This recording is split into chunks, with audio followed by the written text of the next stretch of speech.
Kemudian terlihat Arya yang mendatangi Cinta dan sekarang ini kondisi Cinta sudah membaik. Dan kelihatan banget ya Cinta yang begitu sangat lega dan begitu tenang ketika memeluk Arya. Aku keguguran. Kemudian Cinta pun mengabarkan kepada Arya kalau dirinya mengalami keguguran. Di sisi lain aku Kemudian Cinta pun berkata di satu sisi dia lega tetapi di sisi yang lain dia merasa berdosa. lega banget. Sebenarnya sekarang ini perasaan Cinta nggak karu-karuan ya, campur aduk. Dia itu lega tetapi juga merasa nggak sanggup untuk memelihara ataupun menjaga bayi dalam kandungannya. Jaga anugerah dari Dan seperti inilah takdirnya, pada akhirnya Cinta kehilangan calon buah hatinya. maafin aku. Kemudian Arya pun berusaha menenangkan Cinta, kemudian Arya juga meminta maaf kepada Cinta. Ada keluarga aku. Arya benar-benar gak enak hati tetapi dia menyampaikan semuanya kalau ternyata keluarganya lah yang telah mencelakai Cinta. Menembus semua kesalahan. Kemudian Arya pun berkata kalau dia akan melakukan apapun untuk menebus semuanya. Perlu minta maaf. Kemudian Cinta pun bilang ke Arya kalau Arya gak perlu meminta maaf kepada Cinta. Pun ingatan aku udah Kemudian Cinta pun berkata meskipun sekarang ingatannya sudah kembali tetapi rasa cintanya nggak berubah. sayang Dan begitulah ya ternyata Cinta sudah mengingat semuanya tetapi dia tetap mencintai Arya. Dan Cinta meyakinkan Arya kalau perasaannya kepada Arya nggak berubah. berkenan. Kemudian sambil berkaca-kaca sambil menangis Cinta pun berkata kalau Arya berkenan. Hidup selamanya sama kamu. Cinta ingin banget hidup selamanya bersama dengan Arya. Dan sebagai Archie. Hidup selamanya sebagai Archie, Arya dan Cinta. Dan benar-benar mengharukan, terlihat akhirnya mereka pun berpelukan. Tentu saja lega banget ya, ternyata Cinta masih mencintai Arya.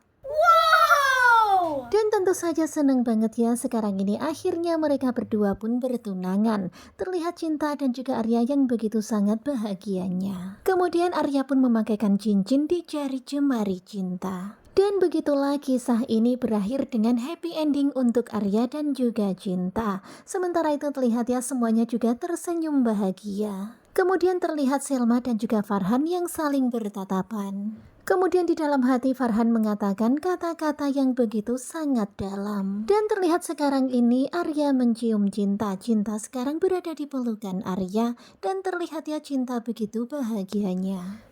Kemudian terlihat Farhan berkata-kata di dalam hati, kata-katanya begitu sangat dalam dan menyedihkan, tetapi terlihat Farhan tetap tersenyum. Kalau dibilang gak sakit, ini sakit banget, tetapi luka tapi tak berdarah. Ya pastinya sedih ya melihat orang yang dicintai ternyata bakal menikah dan menjadi milik orang lain. Tetapi yang terpenting bagi Farhan adalah kebahagiaan Cinta. Dan Farhan benar-benar luar biasa, dia mengikhlaskan dan merelakan Cinta untuk Arya. Kemudian Farhan pun tersenyum sambil menatap kebahagiaan mereka berdua. Dan ternyata di dalam hati Cinta pun sedang berkata-kata. Kemudian Cinta berkata, cinta itu datang dan memang pada awalnya mereka semua sama-sama nggak tahu. Tetapi ini adalah takdir, pada akhirnya dirinya dan Arya bertemu dan berjodoh. Dan begitulah seperti apapun manusia membuat rencana, pada akhirnya Allah lah yang menentukan semuanya. Dan ini adalah akhir kisah bukan karena tak cinta. Pada akhirnya Arya malah cinta bersatu. Sementara itu Farhan berbesar hati mengikhlaskan Cinta alias malah untuk Arya. Dan kemudian Sarah pun udah tobat ya, Sarah udah tobat, kemudian Selma juga udah ikhlas. Ya semuanya pokoknya happy ending. Kemudian untuk Arman di penjara, Pak Surya meninggal dunia, Bu Ida meninggal dunia. Nah pastinya kalian penasaran kan apakah nanti sinetron terbarunya? Tetapi sekarang ini masih belum ada ya, karena sementara waktu untuk KCM akan tayang panjang, untuk Asmara Genzi juga akan tayang panjang. Jadi untuk sinetron terbarunya kalian tunggu aja informasi selanjutnya. Terima kasih buat kalian yang sudah selalu setia dan jangan lupa nantikan video selanjutnya. Dan semoga kalian suka ya dengan happy ending bukan karena tak cinta. Terima kasih buat kalian dan bye-bye.